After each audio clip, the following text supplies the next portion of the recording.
Bonsoir à toutes et à tous et bienvenue dans ce live. Je fais mon live un petit peu tard ce soir. C'est mon live 137 sur mon défi 200 jours de live. Je vais vous laisser quelques instants pour arriver. Pour ce soir, j'ai encore une anecdote, un enseignement à vous transmettre. Donc je suis très heureuse de vous retrouver. Pour celles et ceux qui ne me connaissent pas, je suis Clémence Martin, je suis la fondatrice de The Positive Place et dans ces lives, eh bien, je vous donne à voir un enseignement, une anecdote, c'est l'histoire du soir. Je vous transmets quelque chose parce que pour moi, c'est important aussi de mettre des mots sur eh bien, cette partie invisible qu'on ne voit pas forcément et que je donne à voir pendant ces lives. Coucou Maud, super, génial. Ben, je vous laissais quelques instants pour arriver. Donc voilà, c'est mon dernier jour. Demain, je repars de Aix-en-Provence. Voilà, c'est mon dernier jour dans cette région. Et demain, je retrouverai mon petit home studio avec mon néon The Positive Place, hein, plutôt après-demain. Alors aujourd'hui, j'avais envie de vous partager une histoire. Aujourd'hui, on est allé à Aix-en-Provence au musée Granet, pour celles et ceux qui connaissent peut-être un petit peu Aix. Et il y avait une exposition sur Osiris. Et donc Osiris, qui est un dieu égyptien. Donc c'était une très belle exposition avec différents objets, dont une momie, voilà, des statuettes, etc. Et bah, ça m'a permis de me replonger un petit peu dans l'histoire égyptienne, que je trouve assez passionnante. Je suis pas une experte, mais voilà, c'est un sujet qui m'intéresse, on va dire, depuis les 6 à 8 derniers mois. Et donc, je me plonge avec plaisir dans cette mythologie égyptienne, dans laquelle il y a évidemment beaucoup de parallèles et de métaphores. Et c'est ça dont j'ai envie de vous parler ce soir. Osiris est donc un dieu égyptien qui à la base était un dieu, alors on ne sait pas vraiment s'il a existé, mais voilà, donc c'était un dieu égyptien de l'agriculture et de la religion, et qui a en fait été assassiné par son frère Seth. Comme dans toutes les mythologies, il y a toujours des histoires de trahison, d'assassinat, etc. Et en fait, il a été assassiné par son frère Seth et bon, c'est un petit peu glauque et dépecé, et les morceaux d'Osiris ont été répartis un petit peu partout, voilà, ont été clairsemés. Et Isis, qui est en fait aussi une déesse donc de la mythologie égyptienne, merci pour les pouces, qui est une protectrice, une magicienne, voilà, Isis, c'est vraiment un personnage auquel je m'intéresse beaucoup, voilà, ces derniers mois. Et donc dans cette histoire, Isis, qui était donc la femme d'Osiris, l'épouse d'Osiris, va aller rechercher les différents morceaux d'Osiris pour les rassembler, pour donner une seconde vie à Osiris, voilà, et faire en sorte que finalement Osiris reprenne vie et retrouve la vie. Et c'est à partir de ce moment-là que Osiris devient le souverain de l'au-delà. Voilà pour le petit cadre mythologique que je trouve intéressant à poser. Et alors pourquoi c'est intéressant? Bah déjà parce que dans la culture, on va dire, égyptienne, merci Maud. En fait, c'est à partir de ce moment-là, ça explique aussi la momification, c'est-à-dire que le corps, en fait, ne doit pas être dissocié, mais rassemblé. Et c'est pour ça que les Égyptiens procédaient à donc à la momification, qui était en fait l'unification, l'union de tous les principes du corps, et notamment donc le corps, parce que pour pas que l'enveloppe corporelle disparaisse, mais aussi au niveau du cœur, qui était en fait pour les Égyptiens, pardon, le centre de la personnalité, le siège de la personnalité. Et donc j'ai trouvé ça hyper intéressant parce que il y a déjà cette idée de morcellement. Merci pour les pouces.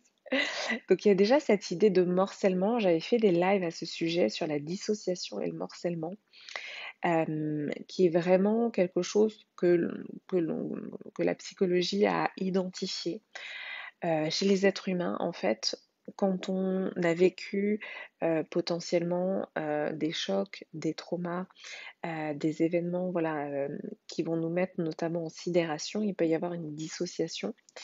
Le fait que l'on va sortir entre guillemets de son corps, heu, se sentir morcelé, ne plus se sentir rassemblé.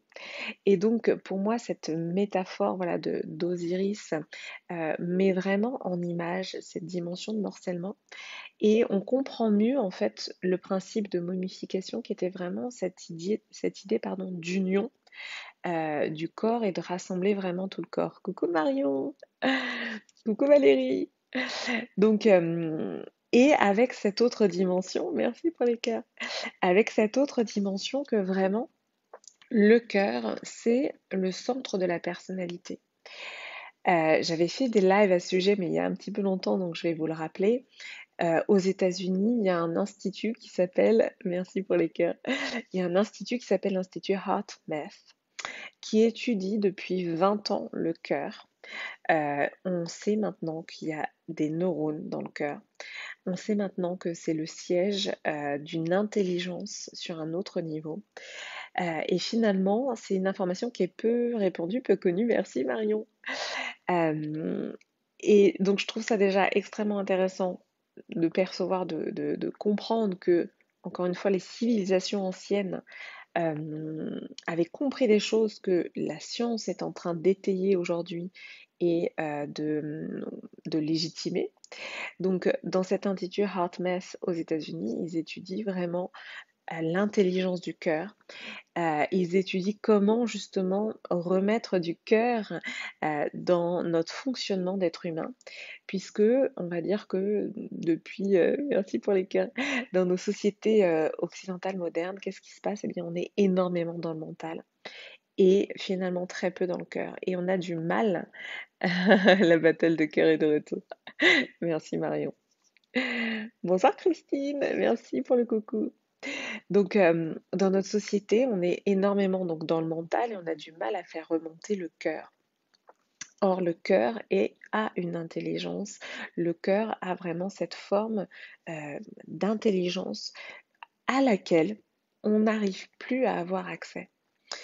On le voit, et pour moi, la période en ce moment, elle est très, on va dire, probante à ce sujet. On est énormément dans le mental et finalement pas assez dans le cœur et on ne sait pas accéder à notre cœur.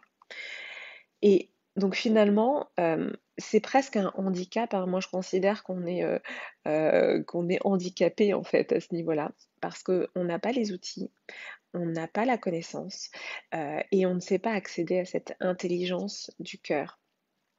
Et pour moi, les civilisations ancestrales, les enseignements anciens nous apprennent justement à utiliser le cœur. Et c'est ce que je vous transmets dans mes accompagnements, c'est vraiment des outils concrets. Voilà, exactement Christine, le cœur est le centre de notre être, il vit, il est rempli d'amour et de joie. Et oui, exactement, le concept du cœur. Et en même temps, encore une fois, hein, pour moi, c'est quelque chose que j'ai découvert voilà, ces dernières années. Mais je pense que j'étais moi-même une handicapée du cœur auparavant, tout simplement parce que c'est culturel en fait. C'est sociétal, c'est-à-dire qu'on ne sait pas faire autrement que de passer par le mental.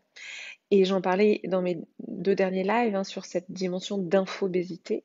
On a trop d'informations et on ne sait pas quoi en faire. Donc en fait, le mental, pour moi, il est impuissant dans de nombreuses situations.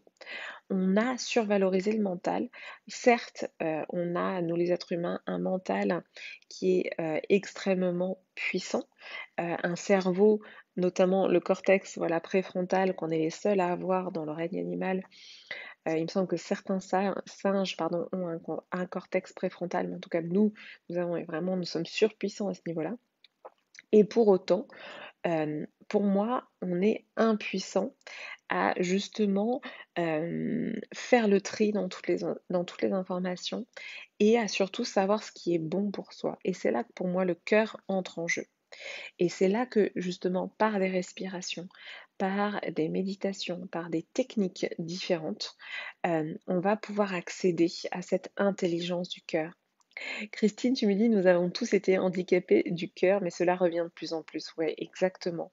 Il y a vraiment, il y a quelque chose qui est en train de se passer en ce moment pour moi, en effet, dans cette période qu'on vit, qui qui n'est pas facile, voilà, qui fait émerger, peut-être pour vous en ce moment et pour beaucoup, beaucoup de, peut-être d'angoisse, de stress. On vit une période mouvementée. Et par ailleurs, dans le même temps, il y a cette dimension, voilà, qui est une autre dimension, notamment du cœur, par toutes ces études hein, qui ont été faites aux États-Unis notamment, mais aussi en France, par tous ces gens qui sont venus amener aussi hein, ces pratiques ancestrales. Je pense aussi à Christophe André, qui a été un des premiers à amener la méditation et à en parler hein, avec des mots différents. Donc il y a vraiment beaucoup de choses qui se passent. Donc tu me dis, Maud, vive la méditation, un retour au cœur ces derniers temps, tu le constates aussi. Super. Et Christine, tu me dis c'est le réveil du cœur peut-être. Et oui, le réveil du cœur parce que bah, quelque part, là, le mental, on est surchargé d'informations. Et finalement, ça laisse la place à autre chose, ça laisse la place à une autre forme d'intelligence, cette fameuse intelligence du cœur. Donc j'avais trouvé ça très beau finalement donc, dans cette exposition de voir que l'Égypte ancienne, l'Égypte antique, mettait vraiment le cœur comme le siège de la personnalité. Et je trouvais ça hyper intéressant. C'était dans l'exposition de ce matin, que je suis allée voir ce matin. Et bah, évidemment, ça va dans le sens de tout ce que je... tu adores Christine, super. Dans tout ce que je transmets aussi hein, dans mes accompagnements, c'est vraiment d'aller se nourrir de ces pratiques ancestrales. Moi, je suis formée en kinésiologie, donc plutôt du côté de la médecine chinoise et aussi du côté de la culture amérindienne, hein, puisque j'ai été formée pour animer des cercles de femmes, des tentes rouges, etc. Donc on va dire que ce sont plutôt mes deux ancrages.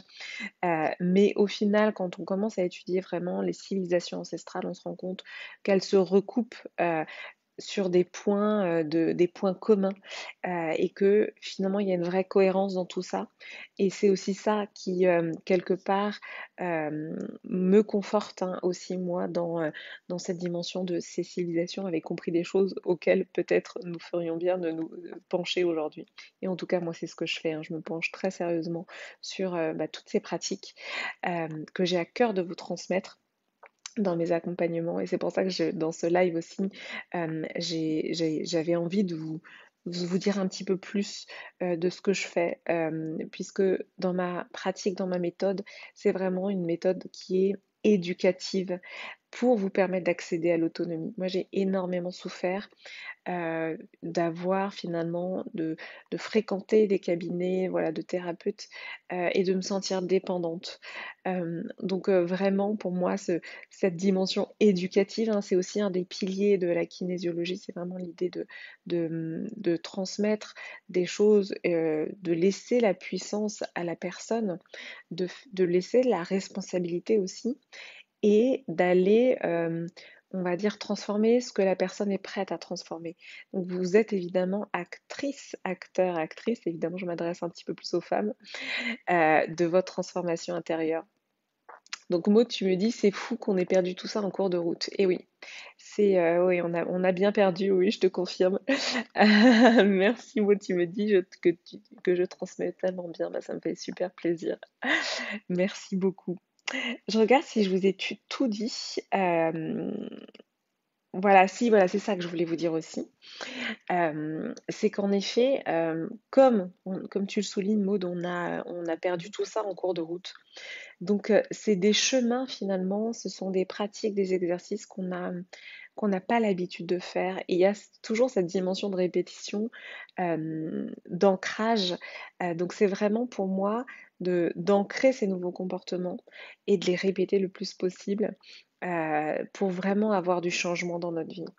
Et c'est vraiment comme une rééducation à faire. Donc c'est vraiment ça aussi que j'ai à cœur de vous, voilà, de vous transmettre, c'est comment ancrer ça dans notre quotidien, comment faire en sorte que ça devienne des routines. Et pour moi, c'est là que vraiment on reprend notre pouvoir personnel en s'imprégnant en fait de ces pratiques et de faire en sorte que ça devienne aussi finalement automatique, merci pour les cœurs Marion, que de se laver les dents. Donc voilà, c'est pour moi tout un réapprentissage et dans mon approche, moi j'ai envie d'embarquer les gens avec moi, d'embarquer les femmes avec moi, de transmettre ça pour vous redonner votre pouvoir personnel. C'est toujours, toujours, toujours ce qui m'anime, ce qui me meut, c'est vraiment cette dimension de pouvoir personnel. Et moi, je ne suis pas quelqu'un qui cherche à prendre votre place, on va dire. C'est-à-dire que je ne cherche pas à avoir un pouvoir en fait sur les gens. J'ai tellement souffert des abus de pouvoir, j'ai tellement souffert de tous ces jeux relationnels que vraiment moi, j'ai à cœur de transmettre des choses pour vous rendre votre pouvoir personnel, enfin plutôt que vous puissiez vous l'approprier, parce qu'en fait, il est déjà en vous, ce pouvoir personnel. Donc tu me dis, Maud, rééducation, oui, totalement, gros boulot, mais qui fait tellement bien. Oui, exactement. Et puis en fait, ça va plus vite que ce qu'on pense, hein. Voilà, c'est simplement de se nourrir. Pour moi, oui, il y a quand même cette dimension de faire un choix, une sélection dans les informations dont on se nourrit. Il y a quand même voilà, cette dimension de faire attention à nos pensées, aux informations qu'on ingurgite, parce que bah oui, voilà, toujours infobésité, hein, ce mot revient, et voilà, c'est ce que je ressens, hein, vraiment cette infobésité, et d'avoir cette hygiène en fait pour soi sur tout ce qu'on absorbe. Christine, tu me dis, regarder la vie et les choses d'un autre angle de vue que l'on a appris jusqu'à maintenant et vraiment au centre de notre cœur. Oh, super, bah ouais, j'adore cette phrase. Merci Christine, c'est exactement ça. Valérie, tu me dis la prise de conscience est déjà une grosse partie du chemin. Exactement. Et c'est incroyable de réaliser à quel point la conscience peut guérir vraiment. La conscience, c'est incroyable le pouvoir de simplement mettre en lumière. Donc c'est vrai que pour moi, voilà, quand je fais ces lives, il y a aussi cette dimension qui est importante pour moi, c'est de mettre en lumière, mettre en conscience potentiellement des choses et c'est déjà une partie en fait du travail, exactement. C'est déjà une ouverture du chemin. Voilà pour ce live un petit peu tardif que j'avais envie de vous partager. Je vérifie que je vous ai tout dit parce que c'est important pour moi. Mais oui, je vous ai tout dit. Je vais vous laisser. Voilà, je vais mettre mes mains sur le cœur. Je vais simplement vous remercier d'avoir été là. Merci à toutes Maude, Valérie, Christine, Marion, bien sûr. Je regarde Lauriane. Voilà, je vous remercie infiniment pour votre présence et c'est toujours un plaisir pour moi. C'est top de pouvoir partager avec vous. Merci beaucoup à toutes. Merci Christine pour ton commentaire. Merci à toutes encore une fois. J'ai du mal à vous quitter, mais je pense qu'il est l'heure d'aller se coucher à présent. Je vous embrasse fort et je vous dis à demain pour le live 138. Belle soirée à vous.